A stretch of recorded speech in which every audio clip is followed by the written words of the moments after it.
আরে মারি হালাইছে, বাথরুম করে দিছে, কষ্টের চোটে জিব্রাটা বাইরে। মাত্র একদিন আগেও যে শিশুর হাসি কান্নায় মুখর ছিল চারপাশ, সেই শিশুর মরদেহ দেখে কান্নায় ভেঙে পড়েছে তার পরিবার। কোনো বাবা মার বুক যাতে এভাবে খালি না হয়। আমারও একটা 4.5 বছরের বাচ্চা আছে। নিখোঁজের একদিন পর মিলল 5 বছরের ছোট্ট শিশু সাফওয়ানের রক্তাক্ত নিথর দেহ। হৃদয় বিদারক এই ঘটনাটি ঘটেছে বরিশাল গৌরনদী উপজেলার শরিকল ইউনিয়নের মধ্য হোসনাবাদ গ্রামে। গলায় দড়ির দাগ, ফাঁস দিয়ে মারছে, চোখ একটা বাইরে গেছে, বাইরে এরকম সামনে পড়ছে। পরিবার সূত্রে জানা যায়, গত 15 জানুয়ারি দুপুরে গোসলের পর বাড়ির উঠানেই সমবয়সীদের সাথে খেলা করছিল 5 বছর বয়সী শিশু সাফওয়ান। কিছুক্ষণ পর উঠানে অন্য শিশুরা খেলায় মত্ত থাকলেও সাফওয়ানকে সেখানে দেখতে পাননি তার মা। একসময় আশেপাশের সব জায়গায় ভালো করে খুঁজেও পাওয়া যায়নি সাফওয়ানের কোনো খোঁজ।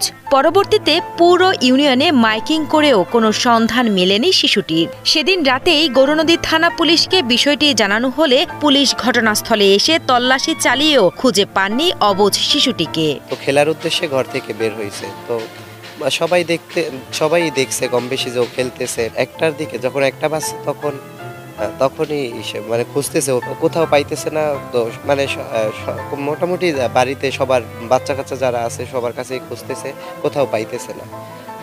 লাস্ট টাইম যে ভিকটিম আছে রোমান, ওর সাথে কথা বলতে দেখছে। ও এমনিতে জিজ্ঞেস করতেছে যে তোমার বাবার নাম কি, তোমার বাড়ি কই, দাদার নাম কি। ঘটনার পরের দিন 16 তারিখ ভোরে ফজরের নামাজের পর নিখোঁজ সাফওয়ানের রক্তাক্ত মরদেহ পাওয়া যায় তার বাড়ির পাশের পরিত্যক্ত একটি শুকনো ডোবার মধ্যে।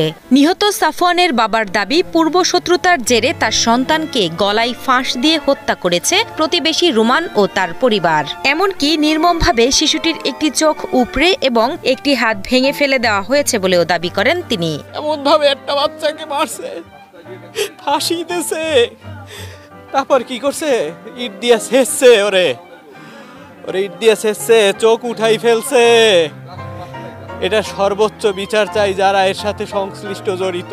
সন্তান হত্যার ঘটনায় নিহত সাফওয়ানের বাবা ইমরান শিকদার গৌরনদী থানায় প্রতিবেশী 6 জনকে আসামি করে মামলা দায়ের করেন। এ বিষয়ে গৌরনদী সার্কেলের অতিরিক্ত পুলিশ সুপার শারমিন সুলতানা রাখি জানান, আসামিদের জিজ্ঞাসাবাদের জন্য পুলিশি হেফাজতে নেওয়া হয়েছে। ঘটনার সত্যতা যাচাইয়ের পর এই নির্মম হত্যাকাণ্ডের সাথে যারা জড়িত তাদের অবশ্যই আইন অনুযায়ী যথাযথ শাস্তি দেওয়া হবে। কালকে নিয়ে আসছিলাম কালকে জিজ্ঞাসাবাদের জন্য। এরা আছে এখন ওই যে এজাহারের জন্য সকালবেলায় গার্ডিয়ান আসছেন, তারা নিজেরা গুছাই আগাইতে পারতেছে না। এরা মানে তার পার্সন আসছে, তো এরা লেখে কাটে, এই অবস্থা চলতেছে। এরা আসলে এখন পর্যন্ত তাদের কাছ থেকে ওই ধরনের কোনো অথেন্টিক ক্লু এখন পর্যন্ত আমরা পাইনি, তারা কিছু স্বীকার করে।